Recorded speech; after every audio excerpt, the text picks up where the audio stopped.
Selamat pagi, kami dari kelompok 8 kali ini akan membahas patofisiologi dislipidemia sebagai faktor resiko stroke.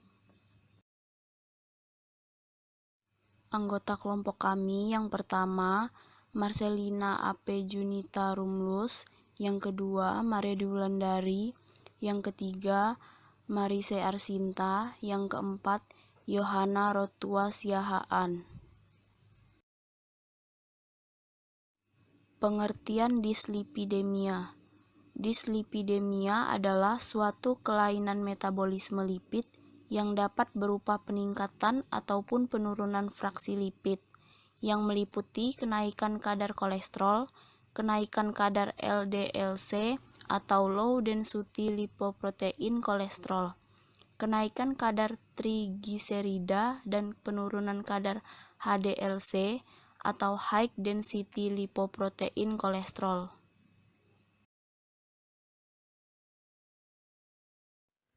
Dislipidemia merupakan salah satu faktor resiko terpenting dari penyakit cerebrovaskular dan penyakit kardiovaskular.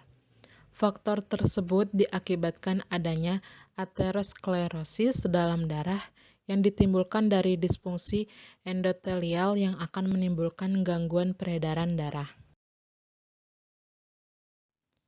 Dislipidemia merupakan salah satu gangguan metabolisme lemak yang terdiri dari peningkatan total kolesterol, trigliserida, LDL-C, dan penurunan HDL-C, menurut Pramono 2009.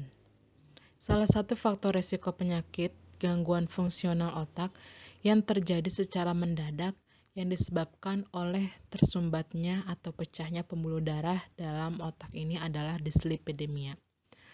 Pada penelitian meta-analisis, studi kohort tidak memperlihatkan kekuatan hubungan antara hiperlipidemia dan stroke. Ada dua golongan yang menjadi penyebab dislipidemia.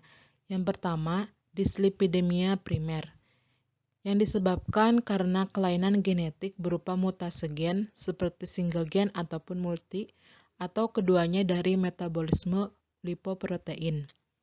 Kelainan ini sering diderita oleh anak-anak. Yang kedua, ada dislipidemia sekunder, yang disebabkan oleh faktor lain selain genetik. Penyebab dislipidemia sekunder yang paling umum adalah kondisi medis dan gaya hidup.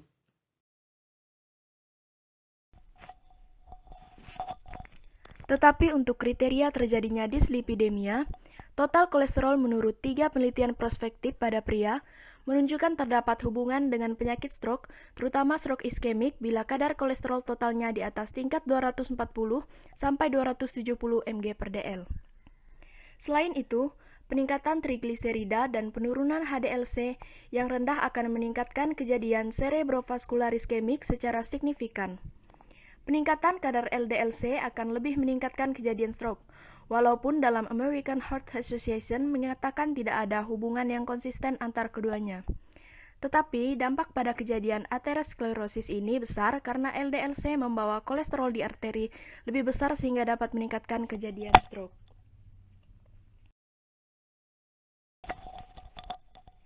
Peningkatan kadar kolesterol total, kolesterol LDL-C, trigliserida, dan penurunan kadar HDL-C akan menimbulkan terjadinya aterosklerosis. Aterosklerosis ini terjadi karena adanya kerusakan endotel pembuluh darah dan mengakibatkan perubahan permeabilitas endotel pembuluh darah.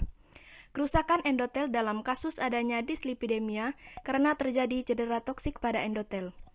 Dengan adanya kerusakan endotel, faktor pertumbuhan atau growth factor akan dilepaskan dan akan merangsang masuknya monosit dan lipid beserta komponennya untuk masuk ke dalam endotel pembuluh darah. Monosit yang terangsang tadi akan menyusup di antara sel endotel dan mengambil posisi di subendotel.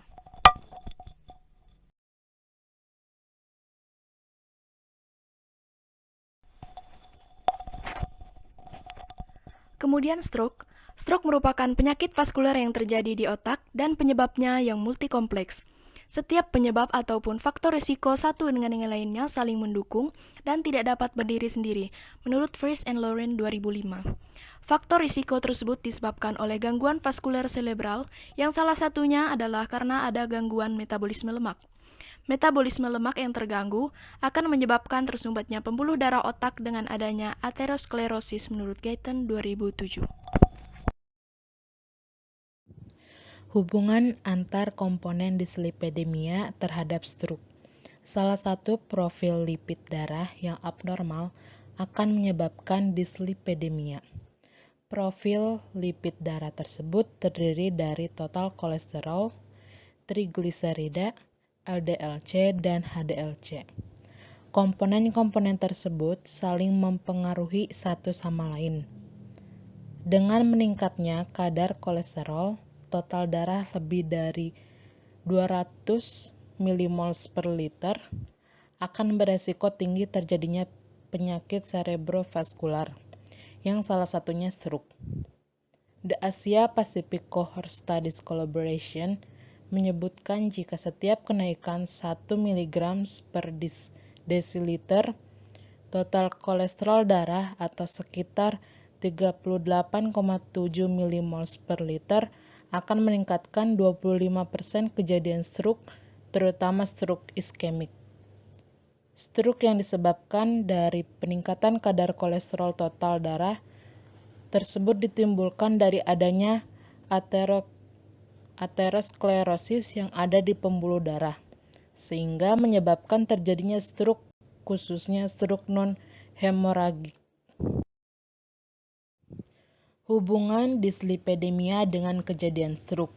Dislipidemia ialah suatu keabnormalan lipid darah yang meliputi total kolesterol, trigliserida, LDLC, dan HDLC yang dibawa oleh suatu lipoprotein dalam darah. Keabnormalan tersebut menjadi suatu resiko tersendiri bagi penyakit cerebrovaskular ataupun kardiovaskular. Dengan meningkatnya kejadian dislipidemia, penyakit kardiovaskular maupun cerebrovaskular akan meningkat, salah satunya stroke. Salah satu faktor resiko stroke ialah dislipidemia. Dislipidemia ini menyebabkan suatu penyumbatan pembuluh darah yang menuju ke otak, sehingga dapat menurunkan suplai darah ke otak dan terjadi stroke. Hubungan secara langsung antara dislipidemia dengan kejadian stroke iskemik tidak seberat dari penyebab penyakit jantung. Selain itu, disebutkan dalam meta-analisis studi kohort yang besar, tidak dijumpai kekuatan hubungan antara hiperlipidemia dengan stroke. Adapun referensi kami pada materi patofisiologi dislipidemia sebagai faktor risiko stroke adalah seperti tertera pada layar.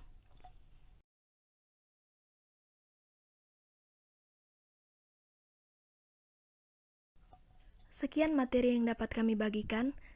Mohon maaf jika masih ada kekurangan dan semoga bisa bermanfaat. Terima kasih.